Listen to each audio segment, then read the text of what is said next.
All right, so right here you have the Mocaine, and this is what you add to it to make it incredible for this nice fall going into winter season. Right here, you put some of this in there, some pumpkin spice, and a little whipped cream on top, and you have the most amazing fat burning, energy enhancing, brain boosting concoction you could ever dream of. You got to try it for real. It's amazing. So I figured out how to break the cube. All right, now imagine this. Imagine that you could break the matrix altogether. So I'm going to give you some ideas here that are really, foundational to everything I teach. But let me just put this out there right in the beginning, okay? Right in the beginning. Jesus, Nazarene Christ, the ascended host. His works are already finished. So in other words, heaven is at hand. In other words, what you seek and desire already belongs to you as an heir to the Most High. So what is it going to take? You're not going to get there. You're going to acknowledge what already is. All it takes is acknowledgement of the truth to bring the demonstration that it is already complete. Hey, so just driving back. Hold on a second, I gotta fix the gauges here.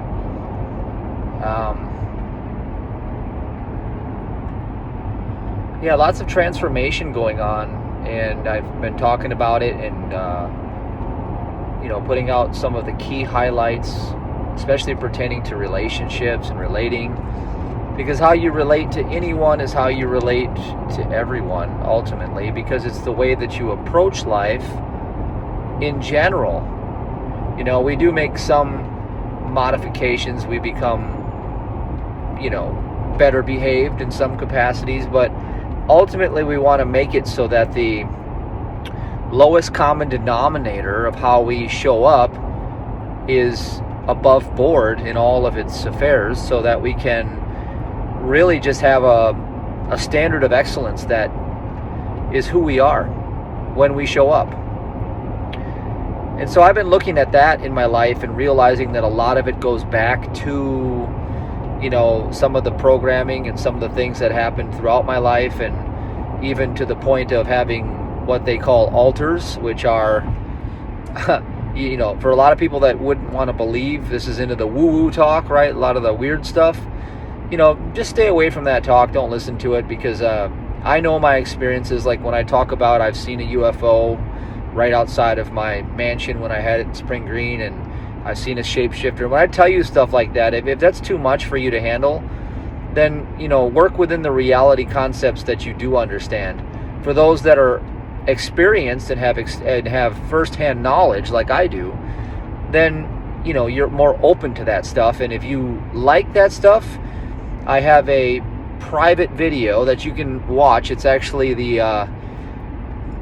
it's like the full disclosure of how did I get here? How did I get to be who I am today? And it's not really an ego thing about like, oh wow, Matthew David Hurtado. No, it's really about maybe you've been through some things too, and you can relate to what I've been through, and it might help you along the journey to get a better conceptual grasp of why you operate the way you do.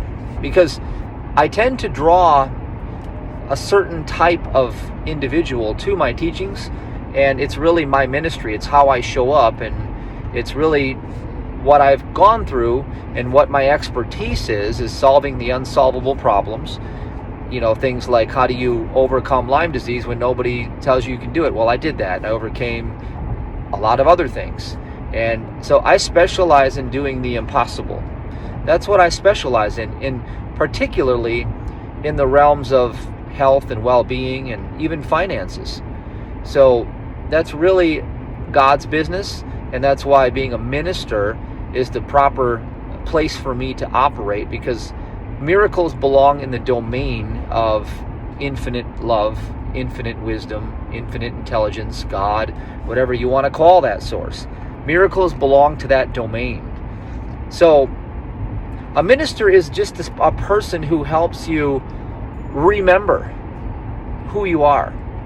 See, the only thing I can preach to you, and by the way, the link is below if you want to watch the confession video. Why do I talk the way I do? What have I learned that allows me to speak this way into your life? And where do I get off thinking I have answers, right? Well, there are many things that have happened along the way that have groomed and trained me for this capacity. And they may sound out of this world, and it may sound like science fiction, and it may sound ridiculous to some people, and that's fine. Take it for whatever it is. If you think it's really strange, then I'll just say the disclaimer is it's for entertainment purposes only, okay? Now, with that said, a minister, to me, can be anybody who comes into your life and ministers wisdom. They add the ministering of wisdom to your experience. You see, wisdom is the principal thing. Wisdom is the root where all things emanate from. It is the life impulse demonstrated.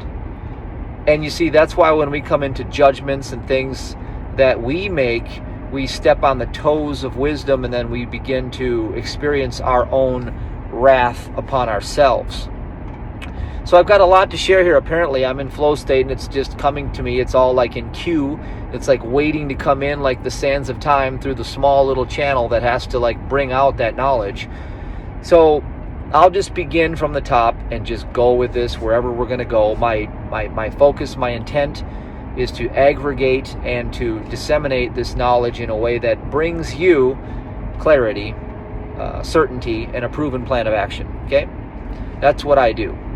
I develop strategies. I'm a militant type strategist, quite literally.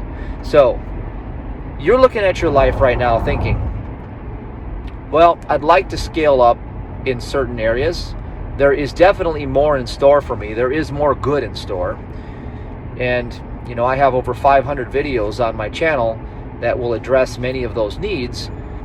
And what I'm going to do today is really distill it down into a few basic building blocks that really have to go into every one of those other video teachings. Like, what is the capstone of our ministry? Well, it is the 3-2-1 prosperity formula. And the 3-2-1, 3-2-1, 3-2-1, just 3-2-1 it, baby, all day, every day, is so deep and so profound that you have to actually experience the results of it to truly get it. Because it defies human reasoning at every turn. They say that the carnal mind is enmity against God. It's always at war against the spirit. Okay, the flesh profiteth not. Well, we, as adulterated, conditioned, programmed human beings, have grown into a faithless, perverse nation of demigods, false idols, and the author of those is the carnal mind.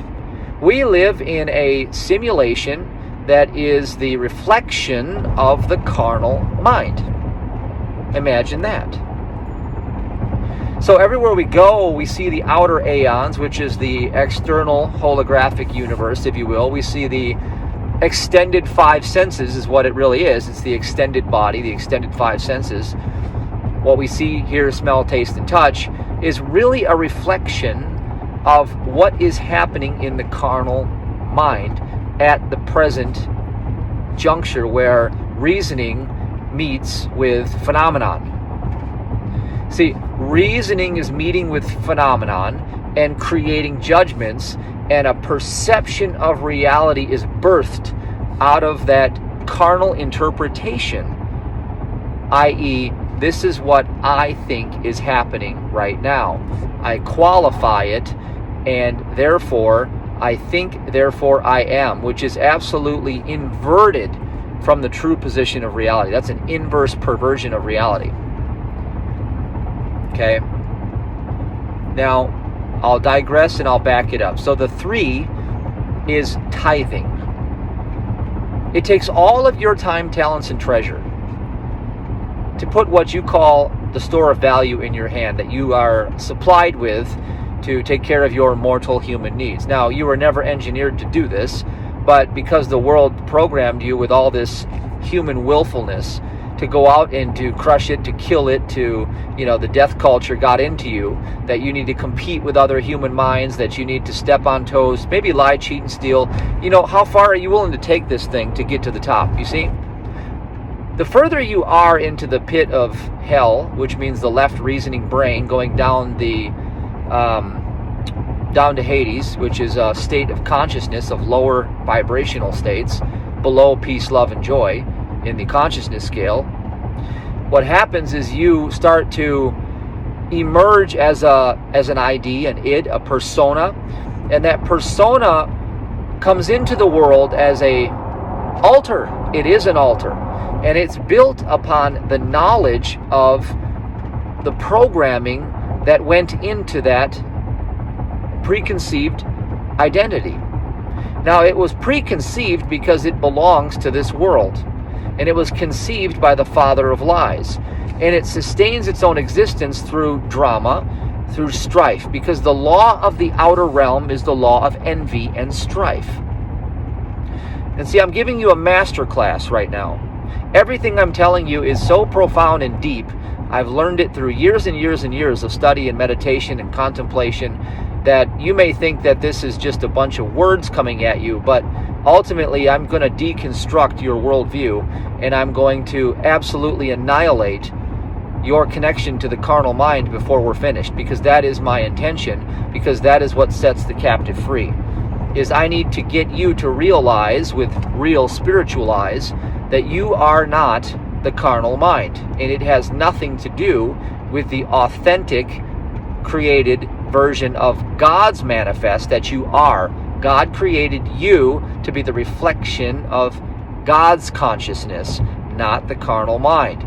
So the tithing principle in number 3 is part of the God-created mind, and it has to do with honor and favor. When I sow honor, this is a principle that happens through the spiritual domain and the realms of the inner aeon, the summer season. It happens in the outer. It happens in the external. It happens in the winter season. The external is a barren place. It is the empty carcass of the human material senses and the extended material physical body, which is the reflection of the carnal mind. Because it is the reflection of the carnal mind, it doesn't have a root, and therefore it has no fruit. It bears no knowledge of the Father, and therefore the law of it is envy and strife. You see how I just broke that down for you?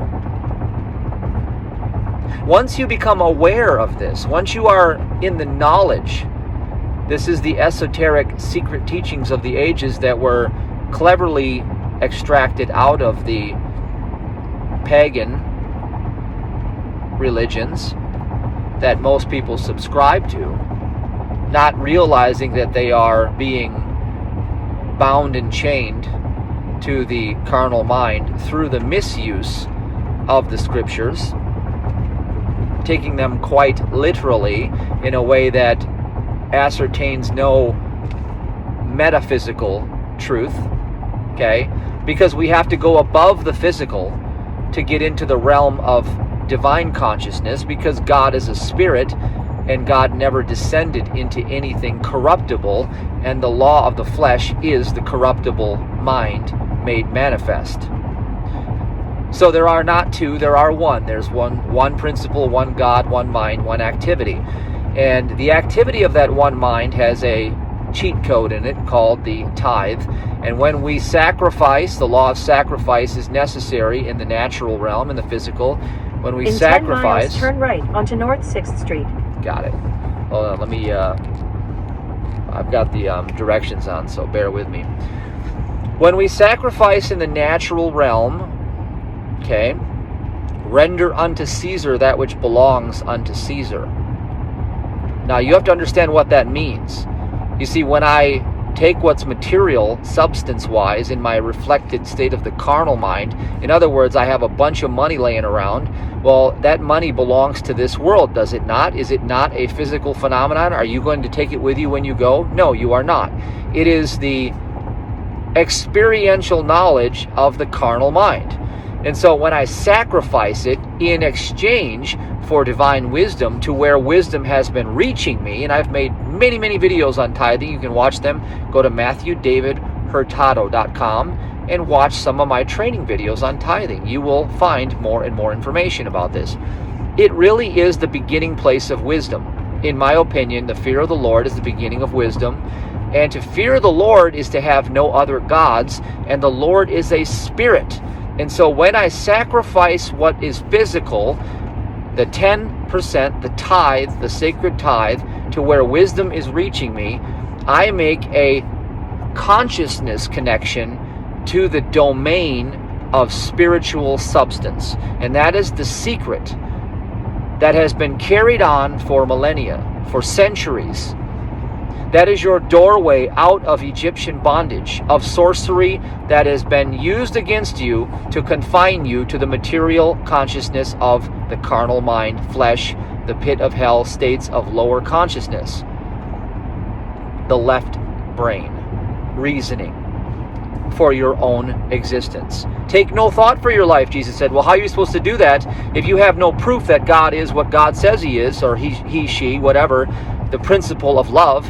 You see, the only part in the entire Bible that says prove me now is in Malachi 3:10, period. It's the only part God is challenging you to prove that God is what God says God is. Your protector, your provider, your promoter. You were engineered to live in the covenant, to be provided for. So the tithe unlocks that consciousness for you. Everything is consciousness. It shifts the energy from the left carnal brain to the right, spiritual-minded, right-mindedness.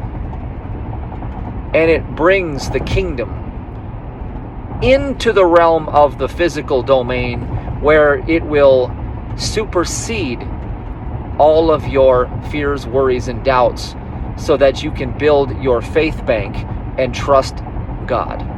Because once you start trusting God, you can move into step number 2 in the 3-2-1, which is to have non-judgment.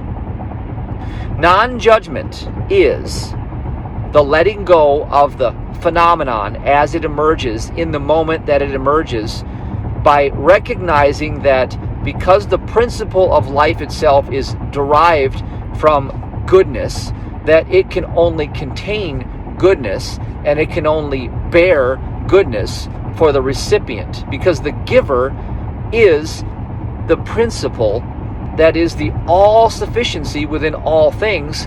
And when it means all things, it means all things. All right, so I had to make a quick stop here. I'm talking about non-judgment.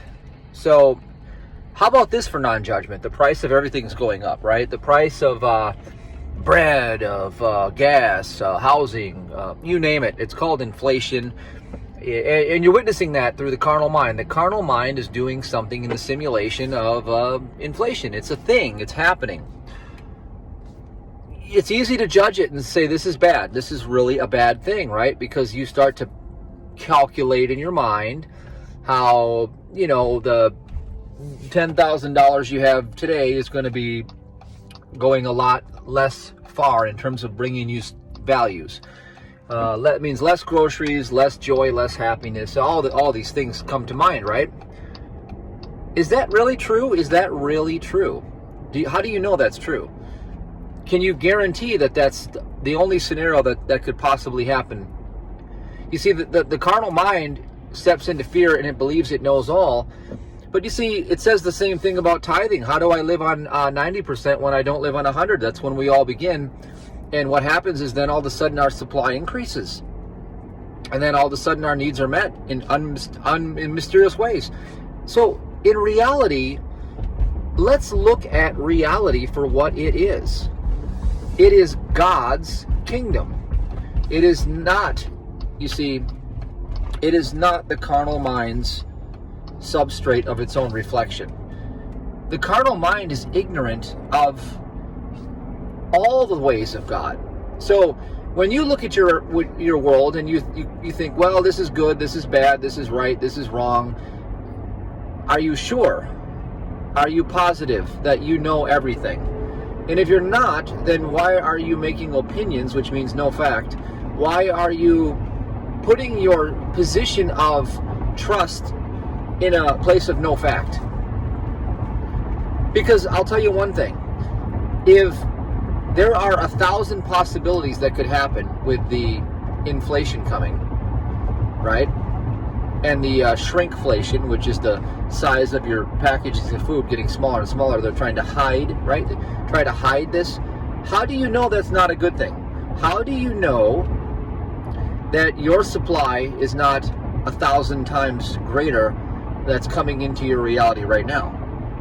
How do you know that the innovation in technology, because of the necessity for human survival, is not making a quantum leap and a quantum advancement right now, forcing the geniuses of society to rise up and to create a utopia better than you could ever have imagined, because of the necessity that an inflation and a hyperinflation could bring about? How do you know? Well, the only way you know is because you search your memory bank and you say, well, I have no reference point for anything like that, so I can't surmise that could be possibly true in my experience. In fact, I'm really afraid of what's to come. And I tell you that the only thing that will break the back of fear over finances in your life is the tithe, period. Full stop. Okay, I'm just going to put that out there. There it is. Deal with it. And the second thing is the only thing that will unlock the full potential of your receiving what is going to come into your life because of your honor in the tithe is non-judgment. Because if you think you know everything and you create resistance at every turn and you're not seeing the obvious, you could be in a situation where you miss the blessing altogether. Case in point, it was non-judgment that allowed me to put the ministry funds to work in a Cardano investment back when it was about 2 cents to 3 cents per token. Okay?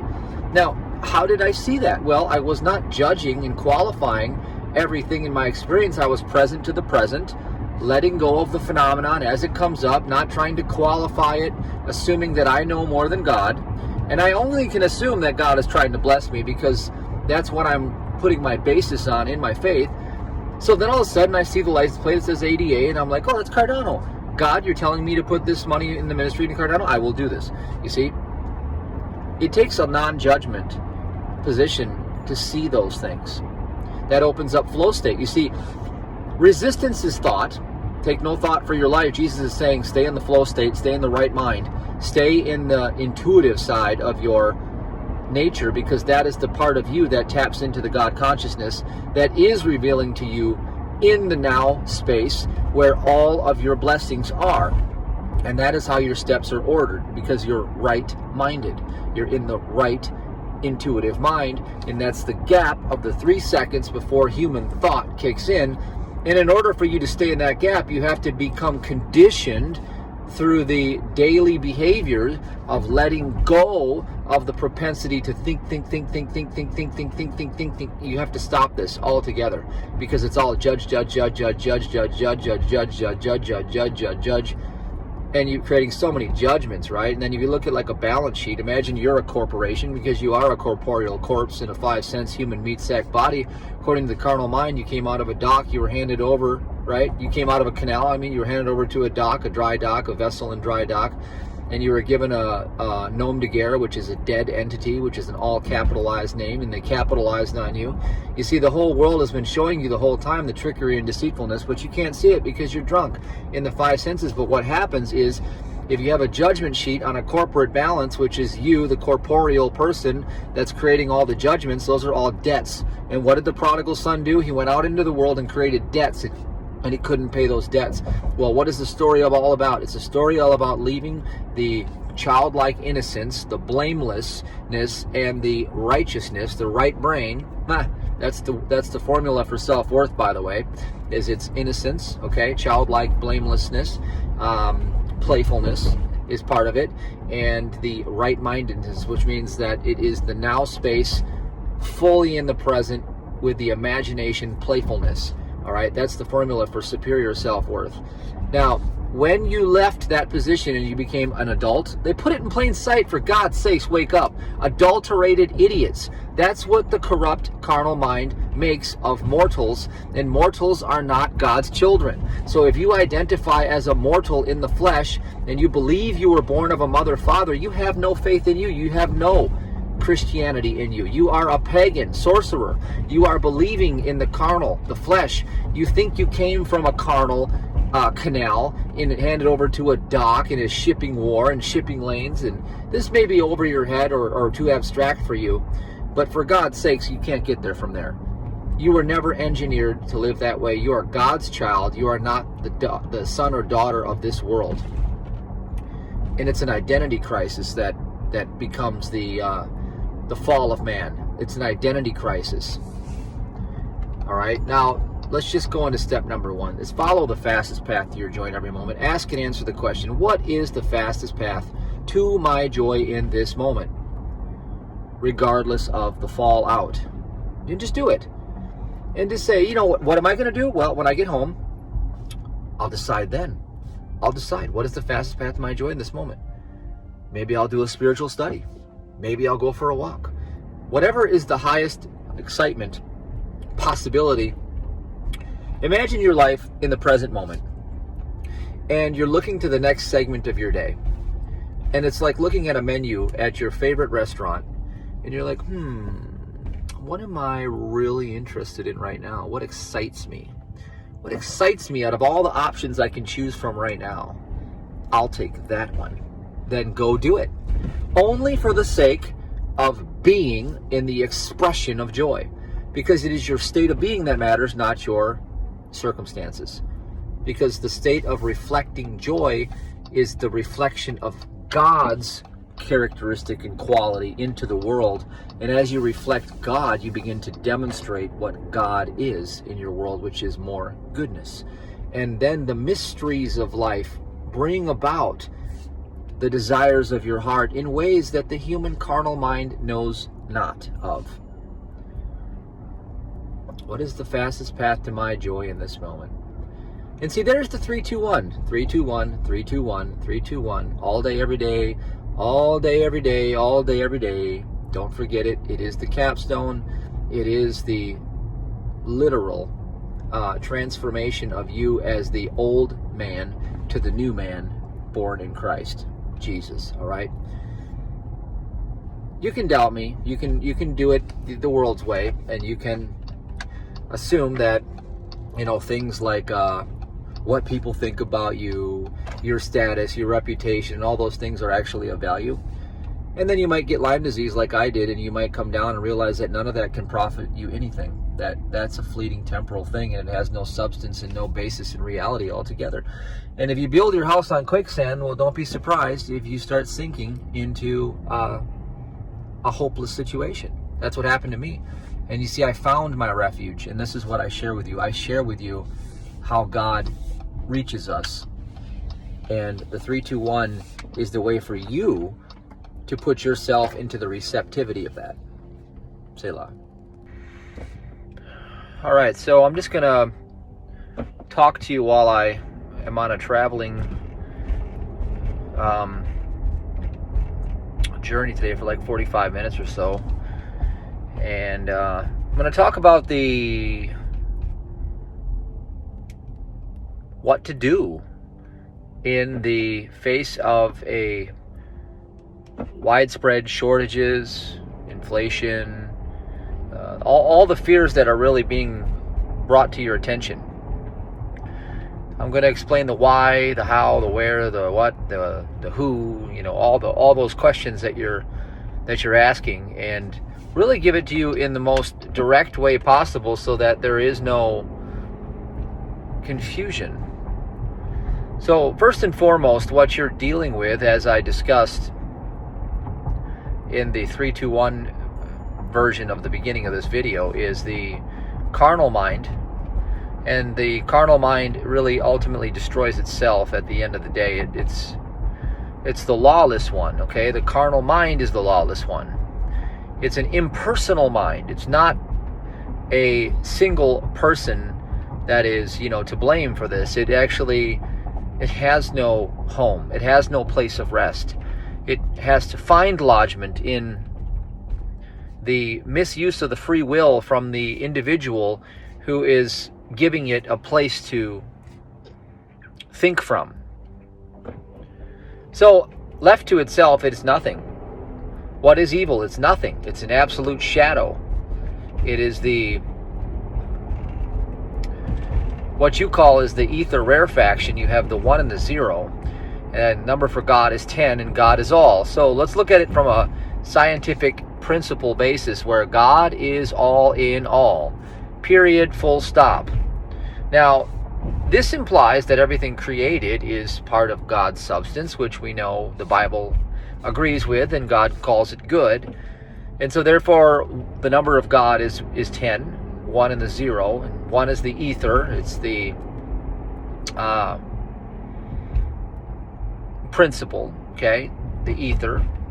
And the 0 is the infinite, but it's the rarefaction. It's the divergent loss of power through the centrifugal expansion, okay, of thought turning into frozen, condensed matter in time-space, which is what materiality is. So it originates from a place of the wind, the air. The Holy Spirit guides and governs all. We know that the Holy Spirit guides and governs all. Talks about that in the Nag Hammadi library, that all was governed, even the evil ones, the rulers, by the Holy Spirit. So the Holy Spirit is the wholeness of spirit. It is the imagination principle, 1, the oneness, the 1, and then the 0 is the rarefaction. It is the thought that is frozen in time, space, and it is the external holographic material universe. And yet it is nothing at the same time, because there is no material universe. So it's a dream, it's a simulation. A lot of things to consider here. Where do you stand in relationship to that? And where is the fulcrum of power? Well, the fulcrum of power is the free will. So, David's fulcrum, David is the risen fifth element out of the ether, okay? You have earth, wind, air, and water, the 4 elements, and then you have the ether is the risen Christ, and David is the embodiment of this, David. So you have the ether rarefaction, and the rarefaction is also infinite because it's the 0. And what does a 0 mean? Is we call it nothing, right? 0. The 0 is the infinite nothingness of materiality. It's infinite in its expression, and the frozen thoughts in time-space are essentially non-power, and they are also non-linear, although we perceive it as linear clock time movement through our human vantage point. But really it's all emanations from the 1, and when we know what rarefaction is, the 0 is a shadow. So if you have a silhouette, you have the shadow representing the 0, the rarefaction, and this is a shadow world, okay? So the shadow is not the principle. The shadow is the divergent loss of power. And so when you look through your lying human eyes and you see all the phenomenon moving around, you're witnessing the divergent loss of power in a time-space construct known as the Matrix. And so the Matrix serves up incompleteness. And one of the ideas within incompleteness would be insufficiency. See, the principle that you have all sufficiency in all things is the God principle, but the negation of the God principle which is what all science is that they negate the principle of God from the creation, leaving the creator out of the creation itself. And the sciences of the mind, which are the carnal reasoning faculties that build institutions based on their carnal observations of their own ignorance, they create their rules and methods and build their superstructure of the Tower of Babel, okay, the collective thoughts of men, of mortals. They build it out of superstition of materialism, and it is ultimately void. It is a void. So when you think of what is socialism, totalitarianism, you could call even inflation an ism. It's an ism, all right? Inflationism. These are all non-local, non-linear phenomenon in a infinite multitude of shadow world perceived events that are nothing more than incompleteness masquerading as truth. So what is it? It's nothing. Ultimately, it's nothing. I've given you all the science. You go ahead and do your own due diligence, and you'll find out that what I'm saying is a fact. It is nothing. So the nothing can only become a something if it has someone to give it a place and make it a thing. And that place is where the free will is misused. And so we have a nation of cowards, and their misuse of the free will has created the fall of, or the collapse of, their society. And yet you, as the observer, as the witnessing presence, can also view it as nothing. Because at the end of the day, the principle of God is all in all, and God is love, in your thought, corrects the outer misperception and qualifies it with perfection by the witnessing of the truth. That's how powerful you are, just you. You don't require anybody else. It's just you. You are the light of the world. And then what they talk about in the Nag Hammadi is that you begin devouring matter within yourself. And we know that matter is the frozen thoughts in time and space. And so it's what we perceive through the outer, through the rarefaction, through the external hologram. And when we take that into our imagination, we commit blasphemy, which is a spiritual crime, to put the wicked ways of mortals in the place of righteousness, where only God reigns supreme. See, we erect a false god. We cast that false god down, and it's very simple. It's as easy as saying, steadfast facing thee, there is no evil. Steadfastly facing thee, there is no sickness, sin, or disease. There is no matter with its laws. There is no strife. There is no suffering. You see? What are we doing? Well, we're taking control of our thought. That's what we're doing. We're controlling our thought. Using our free will. That's where the power is. That's David's fulcrum. That's the fulcrum of power. That's how you can move a mountain with a single lever long enough. See, the long arm of truth reaches every aspect of all creation. And so that lever is long enough to move an entire world.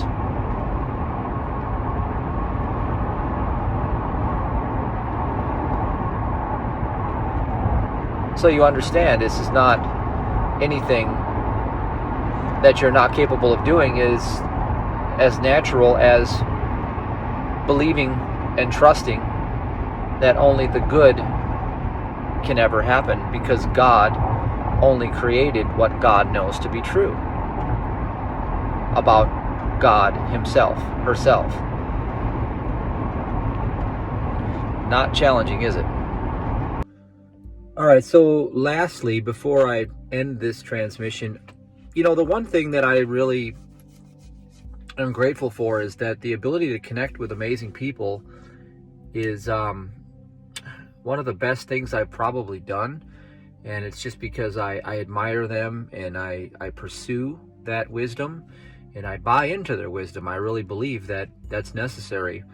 And Bashar has taught me quite a bit, and it was really awesome that Bashar opened up our workshop and did the first couple hours on the Wednesday night and had some extraordinary insights, and everybody who attended will get the private recording will be made for every attendee.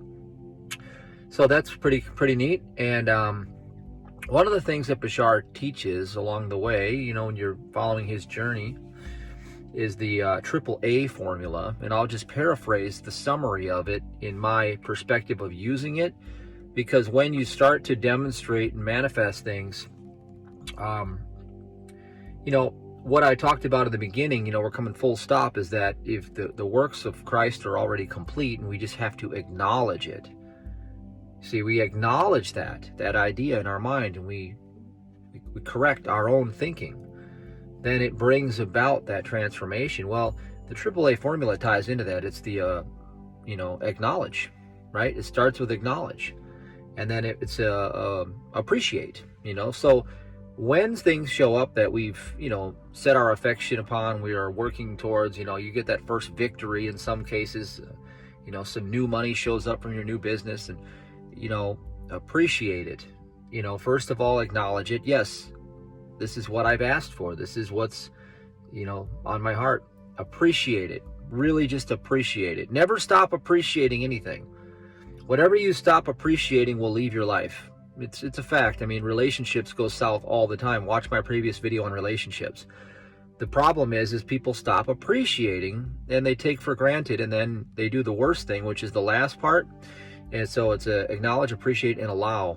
Allow, imagine that. Allow things to be exactly as they are. Don't try to change them. See, allow it to be just as it is. You know, what I've discovered is this. When you are happy and ready for more, like you're happy and ready for more, that's the perfect vibrational alignment that puts you into gratitude, which increases your supply. Gratitude is riches. Happy and ready for more. Happy and ready for more. So acknowledge, appreciate, and allow. Acknowledge, appreciate, and allow. Acknowledge, appreciate, and allow. And just rinse and repeat. And watch how it puts you into the state of gratitude. So if you're doing the 3-2-1, we talk about the 3-2-1. You know, you really want to do this process. And this is coming like back full circle to my first book, Allow, Mastering the Law of Least Effort to Receive Your Desires. Is what we're doing is we are aligning our attitude towards life to reflect the will of good, or the demonstration of God, by putting ourselves through the tithe, non-judgment, fastest path to our joy in this moment. And then we appreciate, acknowledge, appreciate, and allow. And we just keep doing this. And what happens is gratitude starts to pour out of our hearts. And we live in the present moment. And we're constantly recognizing the goodness that is the principle of all creation. And we start to bring the light. We bring the light into the dark spaces. And we draw forth, by devouring matter within ourselves, we draw forth, okay, the divinity out of the ether. That's true. It's an actual fact. We're drawing the divinity out of the ether. You see the rarefaction, the shadow world? We draw the divinity out, and then the light is all that is there.